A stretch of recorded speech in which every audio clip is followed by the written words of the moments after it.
Welcome to A Canadian Investing in the U.S., a podcast and YouTube channel focused on Canadians buying real estate with host Glenn Sutherland. Welcome to another episode of A Canadian Investing in the U.S. This week, my guest is Trevor Strickland. Trevor, let's start off by giving everybody a bit of an introduction to yourself. Yeah, hi. Thanks for having me on the show, Glenn. Really No excited to be here. Yeah. So, name's Trevor Strickland from a small town, Lumberty, Ontario. Wife named Julie, two small girls, Callie and Harper. Graduated with a computer degree when I was 18. Always grew up fascinated with money. Always had several jobs on the side when I was younger. Got in the high-tech field in Ottawa for HP right at 18, actually. So moved up into training and mentoring. That's actually where I first got into my first rental unit. I was supposed to be a friend and a co-worker there, but I went horribly wrong. But that's a whole other podcast in itself. I have a similar story for my first one, so I get it. Yeah. We'll have to catch up on that sometime. So, but anyway, so then the high-tech slump hit. So we had no jobs and basically started building houses with my best friend. Moved up to site foreman and running jobs down the road. But I always wanted bigger and better. So I had big dreams, big goals, and great vision for the future. Plus, I hated being outside in the middle of winter, freezing my butt off. I absolutely hated that part. So I gave notice and decided to pursue a computer business. So during that, I did some renovations and a fix and flip and stuff. So it kind of got me into more real estate. Yeah. But then I decided to take my computer business, TS Computing, full time. And that's when I got back into real estate. So I bought a condo, did it on my own because I didn't want to go through all the headaches of what I did before. But learned to manage it myself and a lot of hands-on, a lot of experience. It was great. So I grew. Then my wife and I, we started investing in more. We got more duplexes and each time getting more experiences, better tenants, stuff like that. And then we bought a windsock business, Weldmec Engineering. So we've been running that for about 4 years. We ship windsocks all over the world to airports, private airports, military, hospitals. So yeah, we've always been kind of. I'm gonna have to stop you there just because I'm windsocks, like the things where the air catches them and they have like the tube basically. Yeah, don't worry. Everybody says a windsock. What are you talking about? Yeah, the tube that you see on the airport that nobody really looks at, just those bright orange things with white. Yeah, we make those. Pretty much they're in all the airports in all of North America, so they're probably ours. So wow. Okay, never even thought of that as a business. That's crazy. Yeah. So anyway, so we did that, and then my brother-in-law and my partner now, Brian. Yep. We decided to team up because we were ready to scale like our real estate business. He also owns a campground, a trail park, an HVAC business, and he used to own a carpentry business. So we figured with our skills, our mindset, our knowledge, and our drive, we work well together, that we should partner up. So we co-founded CS Investments, basically for a real estate company. And then we've also created a full structure and a bunch of entities in the US. And we got our first Airbnb in Florida. Then we've done some underperforming properties, brought one up to a 9 unit. And we even have commercial docks that are rented out full time on the Rideau River, one of our nicest properties. Did some fix and flips. We've done some value adds and full out refis. And lately we've been investing a lot in ourselves, education, coaching and mindset. It's basically going to help us take our business to new levels.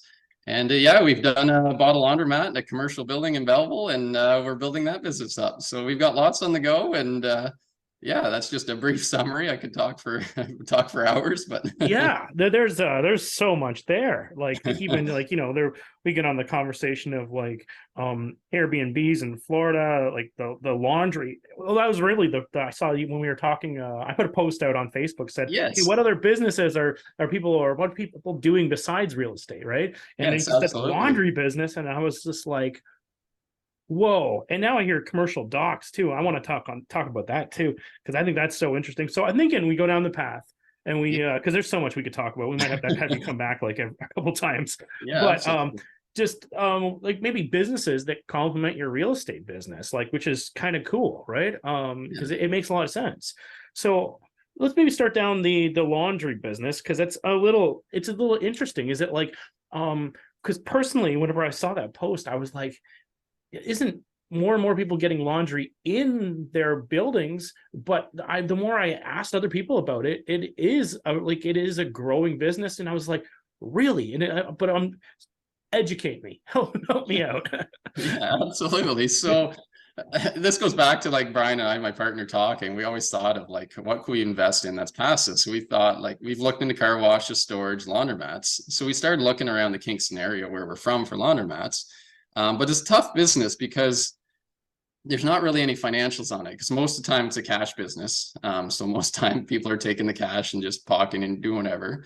The other thing is, if you go there to say like do a coin count 2 or 3 times with them to see how busy the laundromat is, it takes 2 seconds and just fill the coin boxes up with money. So it's a really tricky business. So we looked at around a few. We didn't like it. For one, the buildings were leased. We wanted to own the building. Yeah.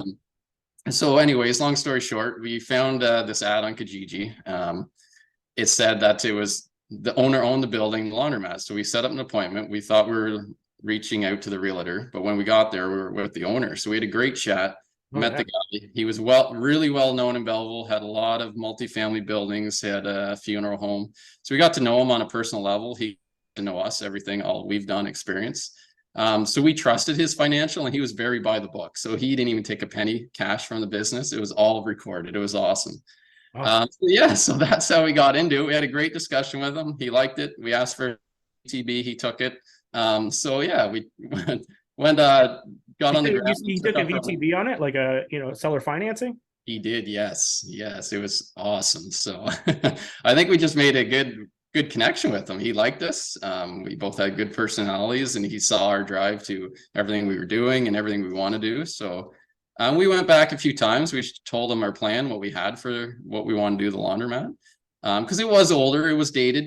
He had it, I think, 25 years, and he was getting close to retired. So he was 80, I think he was 80. Don't quote me on that, but but yeah, so we wanted to renovate it, bring it up to standards. Like, there's no internet, there was no TVs, there's nothing. It was just plain Jane. Like, he did well though. Like, he had a great customer base, he had loyal employees. So yeah, when we took it over, basically we got in there right away. We fully renovated it. So we just made it up to date with floors and paint. We brought in TVs, guest Wi-Fi for everybody.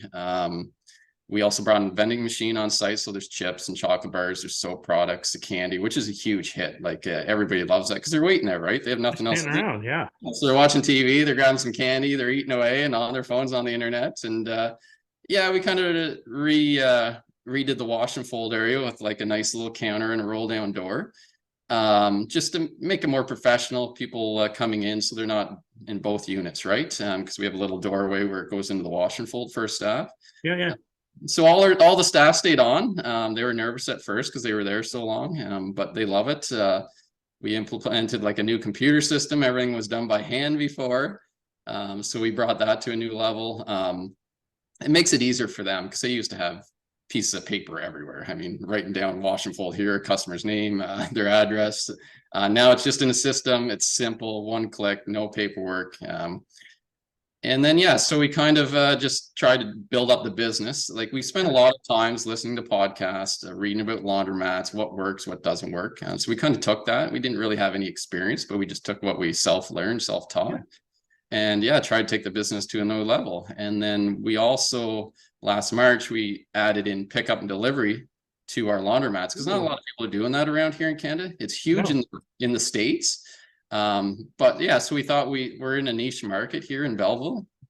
And yeah, we started that. Now we got a lot of, so you're saying like people are trying to get out of that. Well, now we're getting golf courses, we're getting Airbnbs, we're getting it's just a thing I didn't wrap my head around. Yeah, like we've got conference center that reached out, so they have like weddings and stuff like that. So now they want to do all their linens, their tablecloths. So I mean, we're getting that clientele with this pickup and delivery, because literally we go there with our van, grab their laundry, pick it up, come back, wash it, drop it off. So they're completely hands off. They don't have to drive it anywhere. They don't have to wash it. And I think that's the niche that we're going for right now, is like Airbnbs, golf courses, conference centers. And yeah, so we find like it was slow to start because like nobody really did pick up and delivery around here. So now it's all new. But yeah, it's growing pretty good now. Our summer's definitely the busiest with like trailer parks and Airbnbs. So that's awesome. So you like, first when you said you had staff, I was like, whenever I picture like laundromats, I picture all these coin machines and people just come in and do their own thing and leave. So just from you talking, I figured out like they're doing pickup and delivery, and they're doing some, folding and stuff. What else do the staff people do? Hello, everybody. Thanks for listening to the podcast. I just wanted to let you know that I've created a new coaching program. I believe the new coaching program has way more value than any of the programs that have even existed in the past. What we've done is pre-recorded all the lessons so that you can work through it at your own pace, which is pretty cool. And then we're going to meet up on a regular basis to answer the questions, do deal analysis, and actually spend our time together working on things instead of spending our time learning things. I think this will make a seamless transition to buying in the United States and will help you solve a lot of your problems. If this is of interest to you, go to glensutherland.com/coaching. I hope to help you guys invest in the United States, and I hope we provide as much value as possible. Back to the podcast. Yeah, so they're basically, there's also people that come there for wash and fold. They don't actually wash their own laundry. So somebody will drop it off. People drop off. We're a depot for dry cleaning as well. So we'll take those orders, but they're also cleaning. They're helping customers out. So they're busy. We actually have 4 full-time staff. They're not full-time, but we have 4 staff. One works full-time. But yeah, no, they're busy. Like January's little slower because it is winter, it's after Christmas, but going forward now we get into our busy time. But yeah, they're there. So 7 till 9, 7 days a week. The only day we're closed is Christmas Day. So they basically look after everything for us. They answer the phones, they send out emails. Like I said, a golf course or something says, we have this much laundry. When can you do it? How fast can you do it? How much does it cost? So it's nice. If there's a spill, like there's so much lint and other things from customers that are just on the floor. So they're constantly out there cleaning it. We like a clean mat. We've looked at a lot of reviews of other laundromats, and that's one of the biggest complaints is a dirty laundromat or machines that are broken. So that's kind of what we focus on, is to keep our laundry facilities clean and the machines aren't broken. And we also implemented touchless pay too. So now you can go from your phone and you just kind of sign onto an app, you pick a machine and a washer, and boom, it goes to the machines, pay for it. You don't even need cash anymore. It's nice. Or change. Oh, that's cool. Yeah, so we've been a little bit harder to launder your money. It is, and it is, and the problem with that, you pay fees. But I mean, we're trying to grow it. Yeah, you're doing it legit. I know. Yeah, exactly. Yeah. We want to show good numbers. Like we put a lot of money into the business, so I mean, it's going to start paying off. But we want to show money because we want to grow everything, right? We don't want to launder money. So that's not what we're about. So. Yeah. So you talk about showing your books and, getting your books accurate and everything. Is the plan to move out of the vendor take back into a mortgage at some point? Or is it just going to run it out? Or how long? I don't know what your terms were, how long you have it for. He gave us 25-year amort. So, I mean, as is with the interest rates today on loans, like we're going to keep it as long as we can. He's not worried about it. He's got a son too.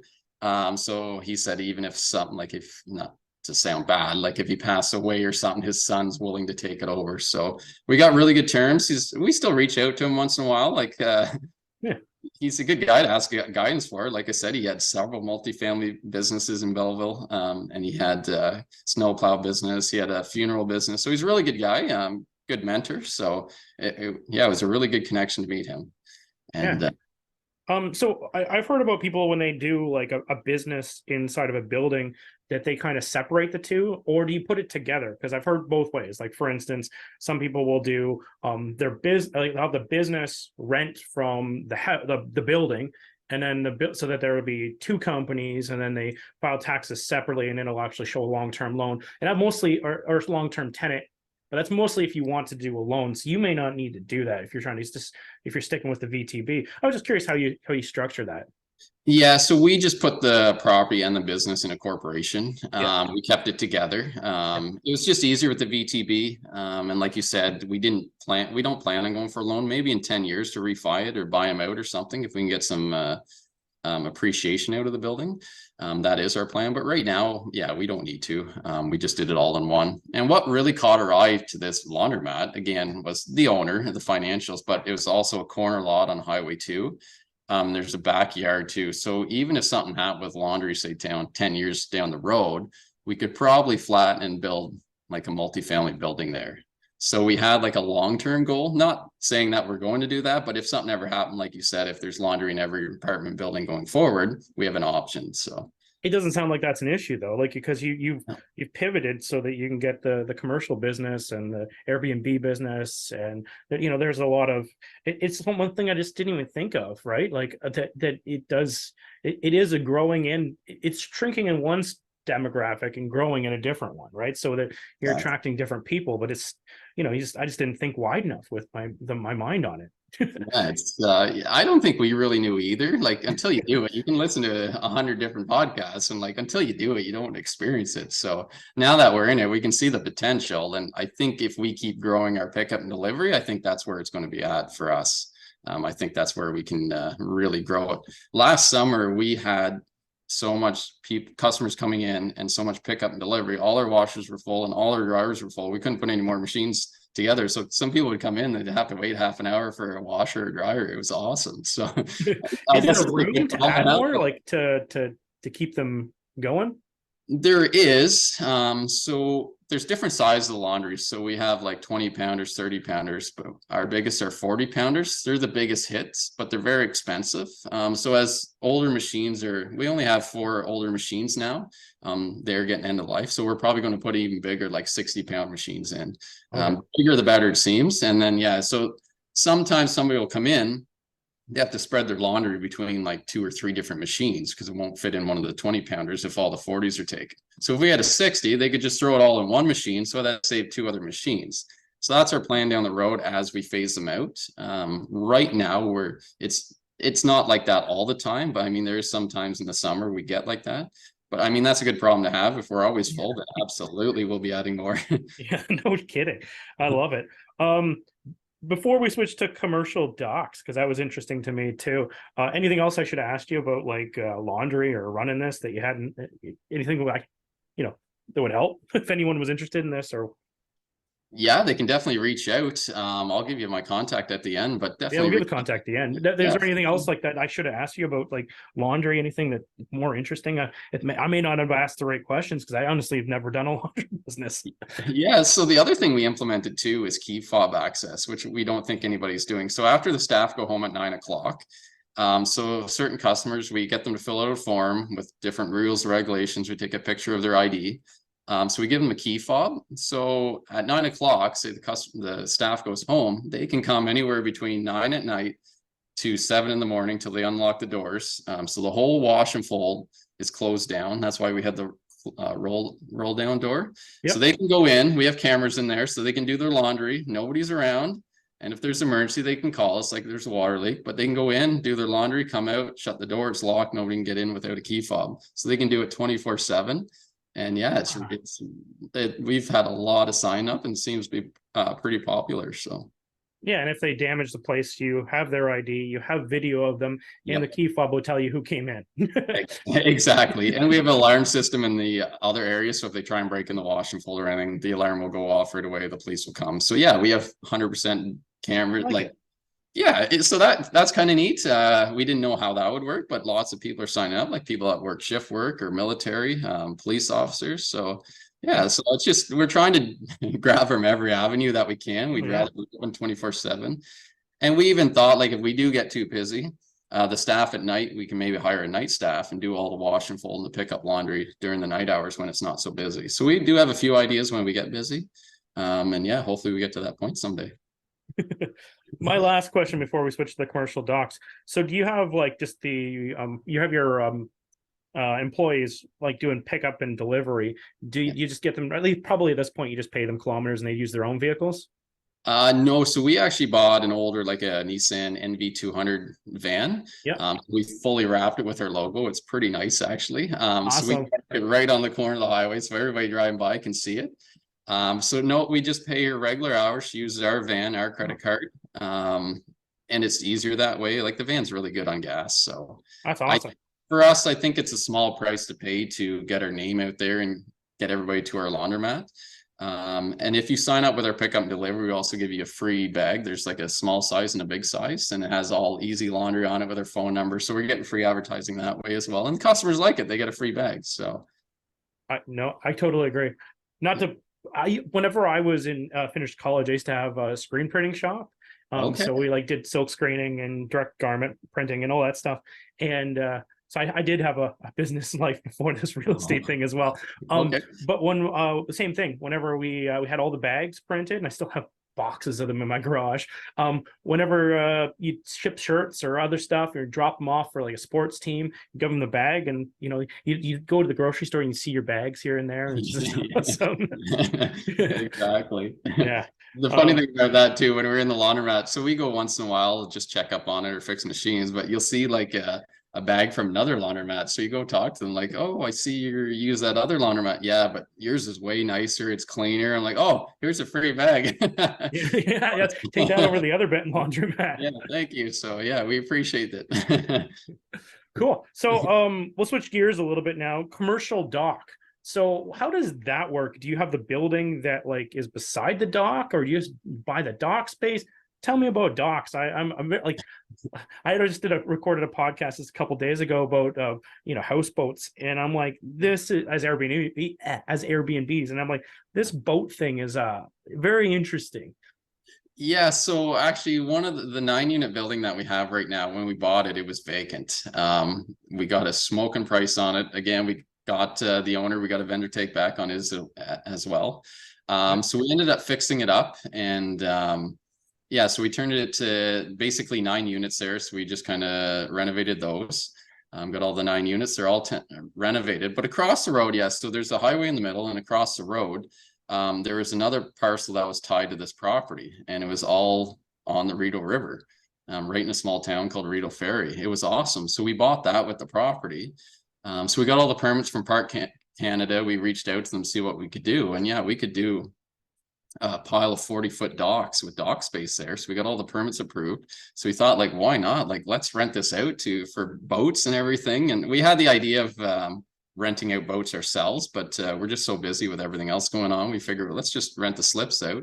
So yeah, last year was full. This is our second year doing it, and we've had people reaching out. We just have no more room for them. So you just like rent it so they come and get a seasonal spot for the yes, exactly. So, and I mean, you could walk over there, you can swim there as well. I mean, if our tenants want to go over there, so it's kind of a win-win for everybody. And now we just add huge value to the property. Oh yeah. And so did you have to actually install the docks, or were they docks that were there? Nope. So we put in all new docks. We actually built them ourselves.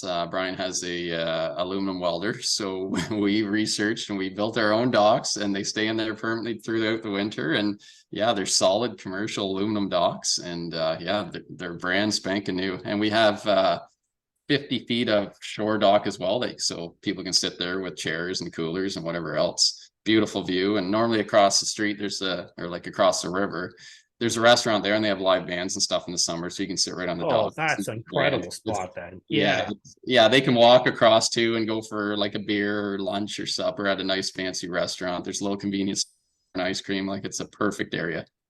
Yeah, that's what I want for my boat slip, right? Yeah, exactly. 100%. That's just like a value add. Like, you already had the land there, right? And so it just complemented it. It's like, you're always, especially with multifamily, right? You can increase your operating income, and then that goes right to your net operating income at the bottom, and then that makes your property more valuable.